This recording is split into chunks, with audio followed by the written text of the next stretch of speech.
Degree అందరూ ఇస్తారు. Career కి క్లారిటీ ఇచ్చేది మాత్రం కాన్ఫిడో. బెస్ట్ యూనివర్సిటీ సీట్ తో పాటు సెటిల్ అయ్యే స్కిల్ కూడా గ్యారంటీ.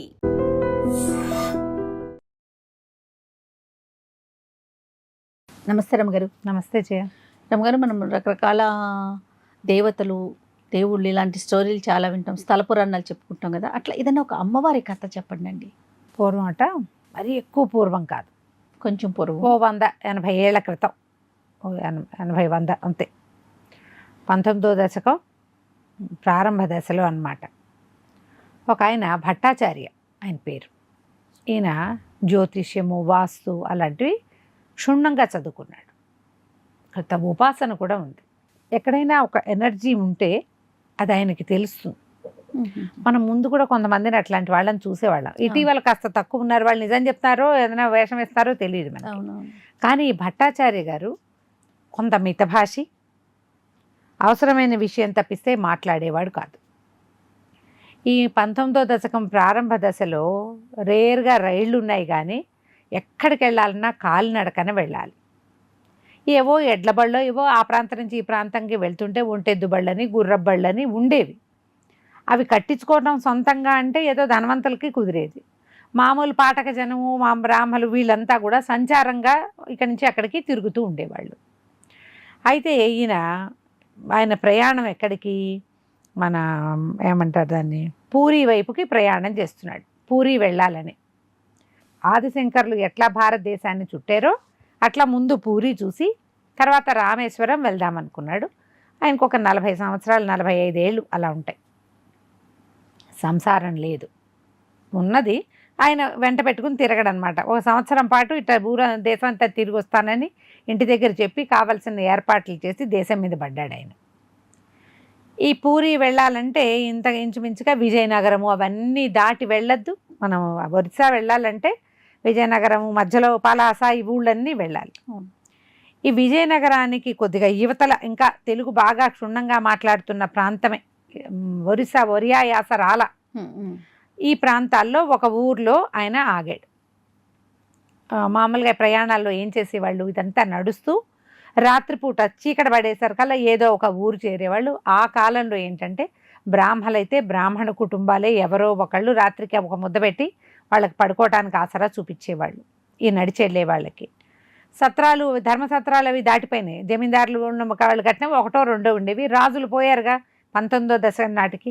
బ్రాహ్మణ కుటుంబాలే ఆసరా అయ్యేవి. లేదా ఏదైనా పల్లెల్లో అయితే ఈయన అయ్యగారని ఏమన్నా 1 కుండ 2 కుండలు అప్పచెప్పి ఆ అయ్యగారు ఈ పంచలో వండుకోండి, వాళ్ళు అన్నం వండుకొని అన్నం ఏదైనా తిని పడుకోవడానికి వీలుగా ఏర్పరిచేవాళ్ళు. కొంచెం పెద్ద ఊరైతే బ్రాహ్మణ అగ్రహారాలు ఏమైనా దొరికేవి.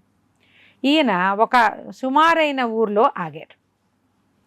ఆగితే ఏమైంది, ఇది ఈ బ్రాహ్మణ అగ్రహారంగా లేదు, కానీ ఈ వీధంతా బ్రాహ్మలేనండి అని ఎవరో చెప్పారు. ఈయన పోయి ఆ ఊర్లో ఆ దారిలోకి ప్రవేశించి ఆ సందులోకి ఒక ఇంటి పాకితో కూర్చున్నాడు. కూర్చుంటే ఆ ఇంట్లో నుంచి ఒక అతను బయటకు వచ్చాడు. ఒక ఆయన కనిపించి, ఏ ఊరండి, ఏమిటండి అని అడిగాడు. అడిగితే మంచి ఎండవేళ, ఎండగా ఉంది నాయన, ఈ ప్రయాణం భోజనం అరిందండి అన్నాడు. లేదు, ఇంకా చూసుకోవాలన్నాడు. అనేసరికల్లా ఆ ఇంటి ఆయన అన్నాడు, ఈ పూటకి మా ఇంట్లో భోజనం చేయండి, మరి ఇంట్లో భోజనానికి ఏర్పాటు అవుతోంది, వంట అవుతోంది, మీరు కాళ్ళు కడుక్కోవచ్చు అన్నాడు.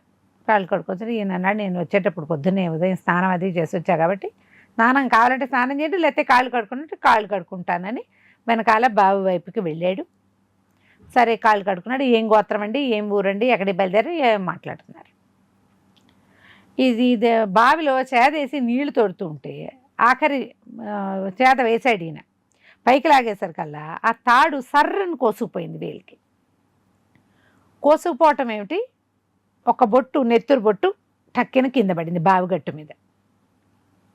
అయ్యోయ్యో అన్నాడు ఆయన, ఇంటాయన. ఈయన కూడా అయ్యయ్యో అనుకున్నాడు. సో ఏముంది, వేలు కాస్త తెగింది. ఆ వేలు అదిం పట్టుకున్నాడు, నీళ్ళు తీసుకున్నాడు, పోసుకుంటూ ఉంటే ఆయనకి ఏమనిపించింది, నెత్తుటి బొట్టు పడింది కదా,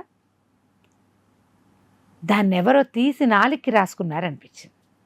అది ఆ వేల నాలికో తెలియలా, ఏదో జరిగింది అక్కడ.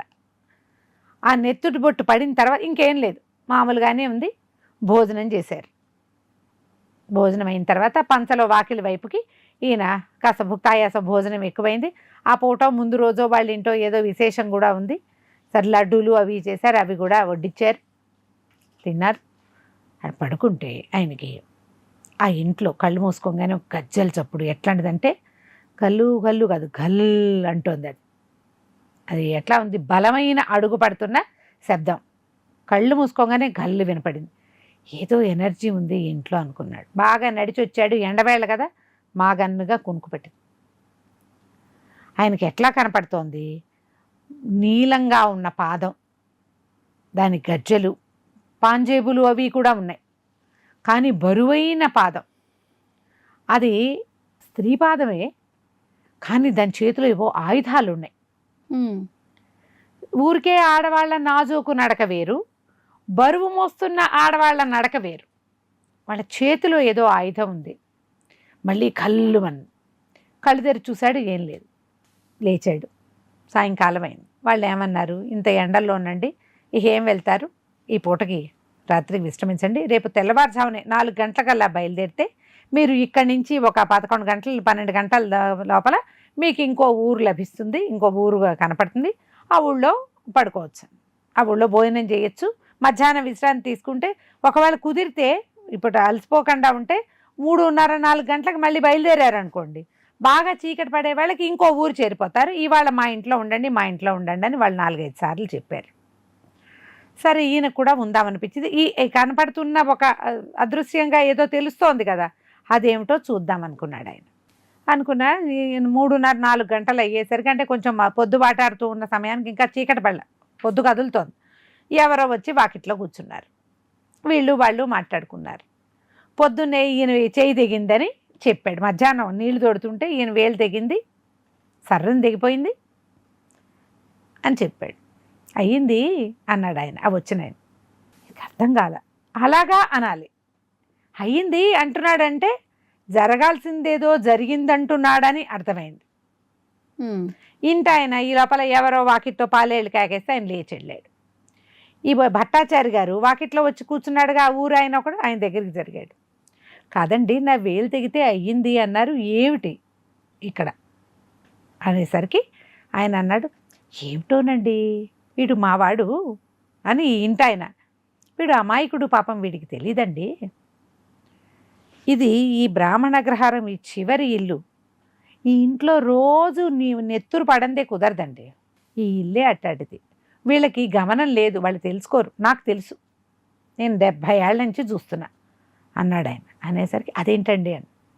అవునండి, పిల్లవాడి వేలు దిగుతుంది కనీసం, లేదా ఇంటి ఆవిడ వేలు దిగుతుంది, లేదా ఇంటి ఆయన వేలు దిగుతుంది, కాలు దిగుతుంది, పుళ్ళు గుచ్చుకుంటుంది, సూది గుచ్చుకుంటుంది, తలుపు సందులో పడుతుంది, ఆ ఇంట్లో కుక్క ఒకటి, వాకిట్లో కుక్క ఉంది, కనీసం దానికైనా ఓ నెత్తుటి బొట్టు పడాల్సిందే, అది పడితే కానీ ఈ ఇంటికి శాంతం లేదండి, ఇట్లాంటిది ఒకటి ఉందిరా అబ్బి అని నేను 1-2 సార్లు చెప్తే చాలే నేర్చుకుపోయావని వాడు తిట్టిపోస్తాడు నన్ను. మీరు అడిగారు కాబట్టి చెప్తున్నా, నా చిన్నతనం నుంచి నాకు తెలుసు, ఎవరికి ఏం అవ్వలేదు అనుకోండి, ఈ ఇంటికి వచ్చిన చుట్టానికైనా ఏదో ఒకటి అయ్యి వాడి నెత్తురు ఈ ఇంట్లో పడాల్సింది. అట్లా ఎందుకు అవుతుందండి, అలా ఎందుకుందండి అని అడిగాడు. ఏమోనండి తెలీదు, నాకు చిన్నప్పటి నుంచి తెలుసు ఇది. మా తాత అనేవాడు, వీళ్ళ తాత వినలా, మా నాన్న అనేవాడు, వీళ్ళ నాన్న వినలా. ఇప్పుడు నేను పెద్దవాడిని, వీడు అంత వయసు ఉన్నవాడు కాదు, వీళ్ళు చాలా ఆలస్యంగా పుట్టాడు, వీళ్ళు బాగున్నారు, వీళ్ళ ఇంట్లో వంశాభివృద్ధి ఉంది, ఆడపిల్లలు పుట్టారు, ఆడపిల్లలకి చక్కగా పెళ్ళిళ్ళు అవుతాయి, లక్షణంగా కాపురాలు చేసుకుంటారు, వాళ్ళకి ఏ సమస్య లేదు, ఇల్లు వాకిలి పుష్కలంగా ఉన్నాయి, అన్నీ గొడ్డు గోదా ఉంది. ఈ నెత్తుటి బొట్టుని కోరుతుంది తప్ప వీళ్ళకి ఇవ్వాల్సింది మొత్తం ఇచ్చేస్తుంది ఇల్లు. ఇది మాత్రం జరగాలి, ఇది ఇక్కడ విధాయకం అనేసరికి సరే అరుగు మీద కొసక జరి కూర్చున్నాడు. ఎంతో మాట్లాడ్డాం అనేసి కళ్ళు మూసుకున్నాడు. మెల్లిగా ధ్యానంలోకి వెళ్ళటం మొదలుపెట్టాడు భట్టాచారి గారు. వెళ్ళగా ఆయనకి పొద్దునుంచి తనకి మధ్యాహ్నం అన్నం తిన్న దగ్గర నుంచి ఆయనకు ఒకటి తెలిసింది, మొదట పడిన నెత్తుటి బొట్టుని ఎవరో తీసుకున్నారు, మనిషి కాదు ఖచ్చితంగా. పడుకున్నప్పుడు గల్లుమని వినపడుతోంది. ఏదో పాదం మాత్రం నీలం రంగులో ఉంది. అది తెల్లటి పాదం కాదు, నలుపు నీలం మధ్యలో ఉంది. ధ్యానంలో కూర్చుంటే ఆయనకు కనపడింది ఒక పెద్ద స్వరూపం. ఆయుధాలు ధరించి ఉన్నటువంటి ఒక శక్తి స్వరూపిణి ఆ ఇంట్లో ఉంది. ఆయనకి ఎట్లా కనపడుతుందో అయితే బాగా తెలియటల్లా. వేగ్గా ఒక ఎనర్జీ ఉంది, ఆయనకి ఆయుధాలు ఉన్నాయి. అది సాత్విక స్వరూపం ఖచ్చితంగా కాదు. ధ్యానంలోంచి లేచేశాడు. ఆ ఇంటి ఆయన వచ్చి కూర్చున్నాడు. ఏమిటండి నిన్న మీ ఇంట్లో విశేషం అన్నాడు. నిన్న మేము లక్ష్మీ పూజ, అమ్మవారికి పూజ చేసుకున్నాము, నిన్న చాలా భక్ష్యాలు అవి చేసాం, అదే శనగపిండి లడ్డూకి తప్పులేదు కాబట్టి మీ విస్తట్లో వడ్డించింది మా శ్రీ భార్య అని చెప్పాడు. పూజ చేస్తారా మీరు? చేస్తామండి. ఏమేమి పూజలు చేస్తారు? ఆయన అన్ని పర్వదినాల వ్యవహారాలు చెప్పాడు. ఏమేం చేస్తారు? అమ్మవారికి నివేదన గారెలు, బూర్లు, పాయసాలు, పులిహారలు, దద్దోజనాలు ఎంత చెప్పాడో. ఎన్నో పదార్థాలు, షోడచోపచారాలకి 16 పదార్థాలు నివేదన చేస్తాం, అన్నీ చేస్తాం. ఇన్ని నివేదనలు పెడుతుంటే ఈ ఎనర్జీ నెత్తుటి బొట్టును ఎందుకు కోరుకుంటోంది? ఇన్ని పెడుతున్నాడు కదా, అవన్నీ పుచ్చుకుంటోంది. అవన్నీ మరి అమ్మవారికి ఆ ఇంట్లో ఉన్న గృహదేవతకే కదా మొదట నివేదన చేసేది. మనం ఒక దేవుణ్ణి పెట్టుకుంటామా, ఏవో 4 పటాలు పెడతారు, విగ్రహాలు పెడతారు, దేవతార్చన ఉంటుంది. ఆ అర్చనతో పాటు గృహదేవతకి కూడా నివేదన అయిపోతుంది. అక్కడున్న మొత్తం ఎనర్జీకి నివేదన మనం చేసేది. వెంకటేశ్వర స్వామి పటం పెట్టాం, ఆయన ఒక్కడే తీసుకుంటున్నాడు అని అనుకోవడానికి వీల్లేదు. అక్కడున్న ఎనర్జీ అంతా ఈ పదార్థాన్ని సూక్ష్మ రూపంలో తీసుకుంటుంది. ఈ పదార్థాలు చాలవన్నమాట. అసలు ఈ ఊరేమిటి, ఈ ఇల్లు ఏమిటి, ఈయనకి ఈ ఊళ్ళో నుంచి వెళ్ళాలని లేదు. తనకి శక్తి రూపంగా కనపడుతున్న ఆ సంగతి ఏమిటో తెలుసుకోవాలి. మీకు ఎన్నేళ్ళండి అన్నాడు. ఎప్పుడో 50 వస్తుందండి అని. అలాగా మీ ముందు మీ ఇంట్లో ఎవరుండేవాళ్ళని? మా నాన్నగారు, మా మేనత్తలు, బాబాయిలు, పెద్దనాన్నలు ఉన్నారు. ఈ ఇల్లు వంశపారంపర్యంగా వచ్చింది. మీ తాతగారు ఎంతమంది అన్నదమ్ములు? వాళ్ళు కూడా 3-4 అన్నదమ్ములు. మీ తాతగారికి కూడా వంశపారంపర్యంగానే? కాదనుకుంటానండి. మా తాత వాళ్ళు ఎక్కడి నుంచో వచ్చారండి ఈ ఊరు. మా వాళ్ళది ఈ ఊరు కాదు. మా తాతల నాడే మేము ఈ ఊరు వచ్చాం. ఏం దొరికిందిరా, అంతకుముందు ఇక్కడ ఏదో ఉందనుకున్నాడు. అక్కడి నుంచి మెల్లిగా పక్క ఇళ్ళ వాళ్ళ 4 చూసొస్తాను అని చెప్పి లేచి పక్క ఇల్లు, వెనకిల్లు 3-4 ఇళ్లలో చూశాడు. 100 ఏళ్ళు దాటిన ముదివగ్గులు ఎవరింట్లో ఉన్నారో చూసుకున్నాడు ఆయన. ఒక 100 సంవత్సరాల వయసున్న ఒక మామగారు, రుక్మిణమ్మ గారు ఒక ఇంట్లో ఉంది. ఆ రుక్మిణమ్మ గారు చూసేసరికి పెద్ద ఆవిడ, ముత్తైదు కాదు, భర్త లేరు. దండం పెట్టాడు. దండం పెట్టి నేను ఏదో ఇట్లా యాత్రలకు వెళ్తున్నా, వీళ్ళింటో దిగాను అని. అమ్మ వీళ్ళు ఈ ప్రాంతానికి రావటం మీకు తెలుసా ఇదే అంటే? ఆవిడ అన్నది, అంటే నాకు ఊహొచ్చాకే, వాళ్ళు నా ఊహ రాకముందే వచ్చారు కానీ నాకు అప్పటి నుంచే తెలుసు అన్నది. అన్నాక ఈ ఇల్లు ఎవరిది ఏమిటి అని అడిగాడు. అడిగేసరికల్లా, అయ్యో ఇదంతా బ్రాహ్మలుండే వీధి కాదండి, ఇది ఒక రాజుగారి దారులు ఇవన్నీను. అయితే ఇప్పుడు ఈ వరస అంతా కూడా రాజుగారి దేవుడి ఉండేది. దేవుడి ఉండి రోజు రాజుగారి పూజా గీజా చేసేవాళ్ళు. ఈ వరుస 9 ఇళ్ళు రాజుగారి దేవుడియే. వాళ్ళు అంతా వెళ్ళిపోయాక వాళ్ళు తమతో పాటు ఉన్న బ్రాహ్మలకి ఇళ్ళు ఇచ్చారు. మేము ఒకళ్ళం చూసుకుని మా ముత్తాతల నాడే ఒక్కొక్కళ్ళు వచ్చాం. చివరి ఇల్లు మీరు దిగారు కదా, ఆ ఇల్లు వాళ్ళు చిట్ట చివరికి వచ్చారు. ఓహో, అట్లాగమ్మ. ఆ చిట్ట చివరి ఇది వరకు ఏ ప్రాంతంలో ఏముండేది అంటే అక్కడ వీరలక్ష్మి అమ్మవారి దేవస్థానం ఉండేది. ఓహో, ఉన్నది. ఈ వీరలక్ష్మి అంటే ఇప్పుడు రాజుగారిదే కోట, దేవుడి అంటే పెద్ద జమీందారీ ప్రాంగణం అన్నమాట. దాంట్లో చిట్ట చివరికి ఈశాన్యానికి ఒక పెద్ద స్థలము, అందులో ఒక వీరలక్ష్మి అమ్మవారు. అంటే ఏమండి విగ్రహాలు ఉండేవా, వాళ్ళు ఏం పూజ చేసేవాళ్ళు అని అడిగాడు. ఆ విగ్రహాలు అవి కాదండి, 2 కటార్లు ఉండేవిట. 2 ఇట్లా నేలలో పాతి ఉండేవి. రాజుగారు వాళ్ళు ఎక్కడికైనా వెళ్ళాలన్నా, వేటకు వెళ్ళాలన్నా, పై ఊరు వెళ్ళాలన్నా, దేవుడి దాటాలంటే అమ్మవారికి బలిచ్చి ఊరు దాటేవాళ్ళు. ఆ రాజుగారు వాళ్ళు 9 సంతానం. ఈ లోపల ఈ రుక్మిణమ్మ గారి మేనగోడలు ఒక ఆవిడ, ఒక 5-6 ఏళ్ళు చిన్నది, ఒక ముసలావిడ వచ్చింది. భర్త కూడా ఉన్నాడు. ఆవిడ భర్త ఇద్దరు వచ్చారు. అబ్బో ఆది దంపతులు ఇద్దరు వచ్చారని ఇంటిల్లి పాది వాళ్ళని కూర్చోబెట్టుకున్నారు. 90 ఏళ్ళు దాటిన వాళ్ళిద్దరు. ఆ ముసలాయన ఈ కథ అంతా చెప్పటం మొదలుపెట్టాడు. ఈ వీరలక్ష్మికి చాలా విశేషమైన ఇదండి. పేరుకి లక్ష్మి కానీ ఆవిడ ఆయుధాలు ధరించి ఉండేది. ఆమెకి ఇక్కడ బళ్ళు ఇచ్చేవాళ్ళు. రాజుగారు దేవుడి అంతా కాదు, చివరి భాగంలోనే అది జరిగేది. తర్వాత రాజుగారు వెళ్ళిపోయారు, అంతా పోయారు. తర్వాత ఇవన్నీ ఇళ్ళు పడ్డాయి, ఊరంతా పెరిగిపోయింది, మొత్తం ఊరు పెరిగిపోయింది. ఇది ఎప్పుడు జరిగింది? 100 సంవత్సరాల పైమాట ఈ కథ జరిగి. ఓకే. ఆ చివరి ఇంట్లో ఉన్న కుటుంబం బాగా వృద్ధి చెందింది, వాళ్ళు కూడా. కానీ అని ఆయన, మీతో చెప్పకూడదు, మీరు పై ఊరు వాళ్ళు, ఆ ఇల్లు నెత్తురు కోరుకుంటుందండి. అక్కడ అదే జరిగేది. అమ్మయ్యో అన్నాడు ఆయన. అబ్బే, ప్రాణాలు గీణాలు తీసుకోదండి ఆవిడ, ప్రాణాలు తీయదు. కానీ దానికి ఏమైనా శాంతి చేయగలమా? ఎందుకంటే అప్పటికి కొన్ని తరాలుగా, ఒక 30 తరాలు రాజుల ఏలుబడిలో ఉండి 30 తరాల నాడు ప్రతిష్ఠ చేయబడినటువంటి వీరలక్ష్మి ఉన్నది అక్కడ. ఇప్పుడు ఉన్నది బ్రాహ్మణ కుటుంబం. వీళ్ళు పులిహార పెడతారు, దద్దోజనం పెడతారు, గారెలు పెడతారు, బూరెలు పెడతారు. అవేం సరిపోతాయి? చాలదు. ఆమె ప్రతిష్ఠ మాత్రం అక్కడే ఉంది. ఇప్పుడు ఈ వీరలక్ష్మి ఎక్కడుంది? ఈయన మెల్లిగా వెనక్కి వచ్చాడు.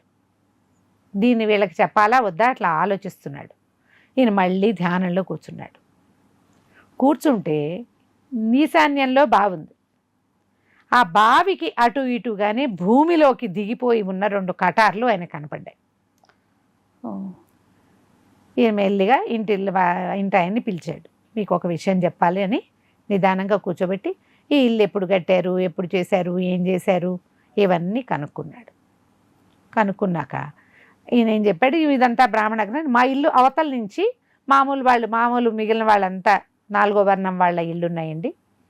మా గోడకి అటువైపు వాళ్ళు అమ్మవారిని పెట్టుకున్నారు, అక్కడ ఏదో చేసుకుంటారు వాళ్ళ పూజ వాళ్ళు.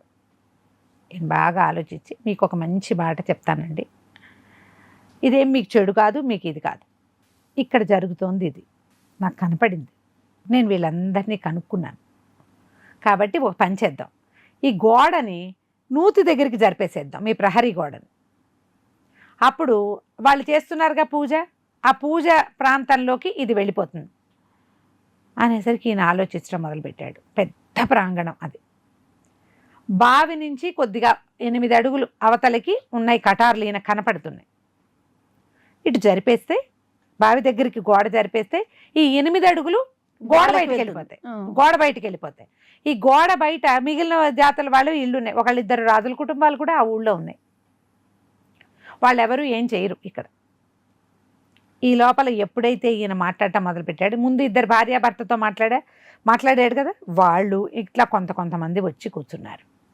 పైగా ఈ ఊళ్ళల్లో అరుగుల మీద మాట్లాడుకుంటుంటే 5-6 చేరిపోతారు. అవును. నిదానంగా వింట మొదలుపెట్టారు. అప్పుడు సాకల్యంగా రోజుకొకళ్ళ చెయ్యి ఇక్కడ తెగుతుంది అనేది బయటకు వచ్చేసింది. చెయ్యి తెగుతుంది, కాలు తెగుతుంది, వేలుకి ఎదురు దెబ్బ తగులుతుంది, ముందుకు బొప్పగా పడి చిన్నగా చిట్లి నెత్తురు పడుతుంది. ఆ రక్తం పడ్డాక అది ప్రశాంతంగా ఉంటుంది, ఇంకేం చేయదు. ఆ ఒక్కటి కోరుతోంది. ఆమెకు అట్లా అలవాటు ఉంది. సరే, బాగా ఆలోచించుకుని కట్టేద్దాం గోడ అన్నారు. ఊరంతా తయారైపోయింది. 15 ఏళ్ల బ్రాహ్మణ్యము దానికి సిద్ధపడిపోయింది. చకచకా గోడ కట్టేశారు. వెనకాల మిగిలిన వాళ్ళని ఒక 2-3 రెడ్లు వాళ్ళు కాస్త నాయకులుగా ఉన్నారు. తర్వాత వీళ్ళ పొలాలు చేసేవాళ్ళు చాలామంది ఉన్నారు, యాదవులు. అందరినీ పిలిచి, ఇవాళ నుంచి ఈ బావి దాకా స్థలం మేము ఉంచుకుంటాం, బావి వెనక స్థలం మీకు ఇచ్చేస్తున్నాం, ఊరుమ్మడిది. మీరు అమ్మకి పెట్టుకుంటారో ఏం పెట్టుకుంటారో, ఇక్కడ మామూలుగా గోడ అవతలే మీరు చేస్తున్నారు కదా, అవేవో ఇక్కడ చేసుకోండి అని చెప్పారు. ఇప్పుడు మామూలుగా ఉన్న స్థలానికి ఒక 8 అడుగుల వెడల్పు, బాగా ఒక 25-30 అడుగుల పొడుగు ఉన్న స్థలం అందుబాటులోకి వస్తే ఎవరికి మాత్రం వద్దు? అదే కదా. ఇది చాలా బాగుంది అనుకున్నారు. ఒక 3-4 రోజులు జరిగింది. గోడ కట్టే లోపల వీళ్ళు చూసుకుంటున్నారు. పనిచేసేవాడికి ఒకడికి వేలు తెగింది, ఒకడికి ముక్కులోంచి రక్తం వచ్చింది, ఒకడికి మొహం బొప్పి కట్టింది. కొడుతూ ఉంటే ఒక రాయి ఎగిరి మొహాన పడి చిన్నగా చిల్లుబడింది.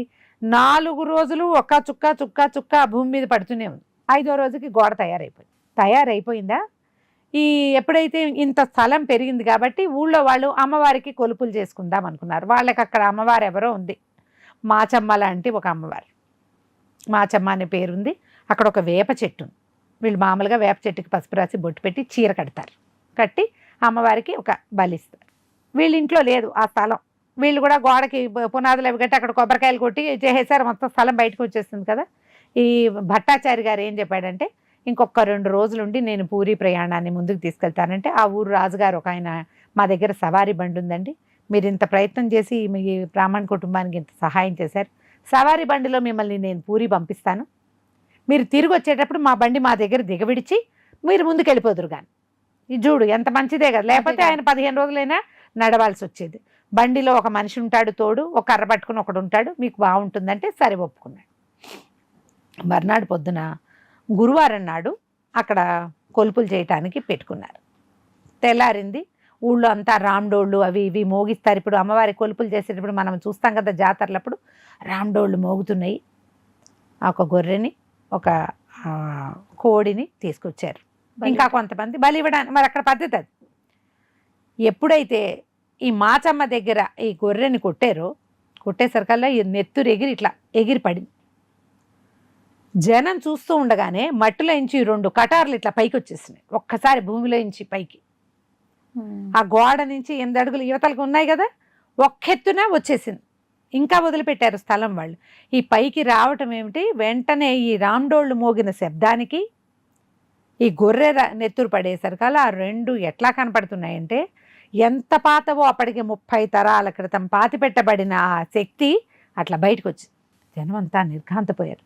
అక్కడి నుంచి కొంతమంది పరిగెత్తుకుంటూ వెళ్ళి ఈ బ్రాహ్మణ గొర్రెలు బలిచ్చేటప్పుడు వాళ్ళని ఎవరిని పిలుస్తారు, అయ్యగారు ఇక్కడ ఏదో కనపడుతున్నాయండి, 2 ఇట్లా నిలబెట్టి ఉన్నాయి, కటార్లలాగా ఉన్నాయంటే అందరూ పరిగెత్తుకుని వచ్చారు. వచ్చి యువతల నుంచుంటే ఈయనకి అక్కడ అవి 2 పాదాలుగా నీలంగా ఉన్న పాదాలు కనిపిస్తున్నాయి. ఆ పాదాలకి మువ్వలు, కిందకి పాంజేబులు, పైకి ఇట్లా బలంగా కట్టబడిన గజ్జెలు. ఆ కటార్ల మీద నుంచి పైకి నీలం రంగులో ఉన్నటువంటి ఒక శక్తి స్వరూపం. 4 ఆయుధాలే ధరించి ఉంది ఆవిడ. మామూలుగా ఇట్లా ఇలా 2 చేతులుండి వెనక 2 చేతుల్లో ఆయుధాలు ఉంటాయి సాధారణంగా, కాదు ఇవి 4 ఆయుధాలు. కింద చేతిలో ఒక కత్తి, ఈ చేతిలో ఆయుధం కాదు, ఎడం చేతిలో ఒక శిరస్సు, వెనకాల 2 ఆయుధాలు పాశాంకుశాలు ధరించి ఉన్న స్వరూపం ఆయనకు కనిపించింది. కనపడేసరికి అని తెలిసింది ఆయనకి, విపరీతమైన ఉద్రేకం వచ్చింది. వచ్చేసరికల్లా ఆయన వీళ్ళంతా కంగారు పడ్డారు. భట్టాచారి గారికి ఉద్రేకం వస్తుంది, పట్టుకోండి పట్టుకోండి పట్టుకోండి అన్నారు.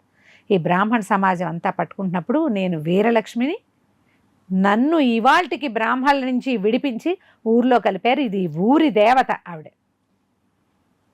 ఈ రోజు నుంచి ఇక్కడ ఏం జరుగుతుందో అది.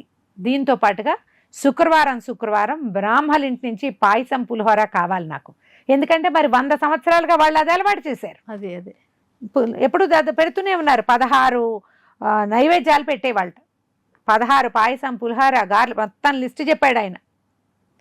ఇవన్నీ కావాలి, పెరుగన్నంతో సహా శుక్రవారం నాడు నాకు నివేదన పెట్టండి అనేసరికి ఇక రామ్డోళ్ళు మోగినాయి. ప్రజలంతా ఇదైపోయారు. ఈ ఊళ్ళో ఇంతకాలం నుంచి ఇలాంటిది ఉండి కూడా మాకు తెలియకుండా అయిపోయిందని. ఈయన ఒక భట్టాచారి రావటం వల్ల కదా ఇది బయటకు వచ్చింది, లేకపోతే ఇంకా ఎంతకాలం ఇట్లా జరిగేదో. అప్పుడు ప్రతి వాళ్ళు వీళ్ళింట్లో పనిచేయటానికి వచ్చినప్పుడు ఎట్లా తన నెత్తురు ఆ ఇంట్లో పడిందో 100 మంది కథ చెప్పారు. ప్రతి వాళ్ళు మా నెత్తురు చవి చూసిందమ్మా, మా నెత్తురు చవి చూసిందమ్మా. ఎక్కువ తీసుకోవాలా, ఒక బొట్టైనా తీసుకుని సంతృప్తిపడి ఇంత అన్నం పెడుతున్న బ్రాహ్మణ్ణి ఏమీ చేయకుండా ఇన్నేళ్ల నుంచి 100 సంవత్సరాల నుంచి ఈ కుటుంబాన్ని వృద్ధి చేసింది, రక్షించింది. కానీ తనకు కావాల్సింది ప్రతిరోజు తీసుకుంది. అక్కడి నుంచి ప్రతి శుక్రవారము ఆ బ్రాహ్మణ సమాజం ఇంట్లో వాళ్ళు, ఆ ఇళ్లలో వాళ్ళంతా ప్రతి వాళ్ళు ఒక్కొక్క కుటుంబం చొప్పున 16 నివేదనలు తెచ్చి పెట్టేవాళ్ళట. ఆ తర్వాత వాళ్ళ పద్ధతి ఉంది కదా, ఊళ్ళో వాళ్ళు బలిచ్చే రోజు ఉంది, ఆ రోజున ఆమెకు కావలసిన బలి వాళ్ళు ఏమిస్తారో అది ఇచ్చేసేవాళ్ళు. ఇప్పటికీ అంటే ఈ కథ చెప్పే నాటికి ఈ కథ ఇట్లాగే జరుగుతూ ఉంది. ఇప్పటికీ కొన్ని ఊళ్ళల్లో అమ్మవారికి ఆ రోజున అది, ఈ రోజున ఇది సమర్పిస్తూనే ఉంటారు. కథ కంచికి మీ ఇంటికి. ఎంత బాగుందో రమ్మగారు, సూపర్. నమస్తే అండి. అంటే ఇప్పుడు నీకు ఇంకొక విషయం చెప్పాలి. చెప్పండి రమ్మగారు. ఈ కథ అక్షరాల నాది. రమ్మగారు మీరు రాసిన కథ? నేను రాసిన కథ. బాబా ఎంత అద్భుతంగా ఉందో రమ్మగారు, నిజంగా అదే కథ. చాలా బాగుంది రమ్మగారు. బోలెడని చదివి కొద్దిగా అప్పుడప్పుడు రాస్తూ ఉంటే ఎప్పటి నుంచో ఉన్న ప్లాన్ ఇవాళకి వర్కౌట్ అయింది. వావ్. రమగారు కథ చెప్పటమే కాదు రాయటంలో కూడా దిట్టని అనిపిస్తోంది రమగారు. ఏమో ఏం తిట్టో తెలీదు, అద్భుతంగా ఇప్పుడే ఉంది. చాలా మటుకు ఇప్పుడే నేను చెప్పాను. అంటే మీరు చెప్తుంటే ఎట్లా అయిపోయామంటే మేమంతా కూడా ఇక్కడ నాతో పాటు ఇద్దరు కెమెరామెన్స్ ఉన్నారు, నేనున్నా కదా, అలా లీనమైపోతున్నాం. మీరు చెప్తుంటే ఊహలోకి వెళ్ళిపోతుంది. అదే కదా, నాకైతే మరీ ముఖ్యంగా చాలా బాగుంది రమ్మగారు. మరిన్ని కథలు రాయండి మీరు ఇలాంటివి, ముఖ్యంగా దేవుళ్ళకి సంబంధించినవి. చూద్దాం. నమస్తే అండి, చాలా చాలా బాగుంది. And for more videos, Please subscribe to iDream. Please subscribe to iDream. Please subscribe iDream. And please subscribe to iDream. For more videos, subscribe to iDream. please like, share, and subscribe to the channel. Congratulations, iDream. Subscribe to iDream. Subscribe to iDream. So subscribe to iDream Media.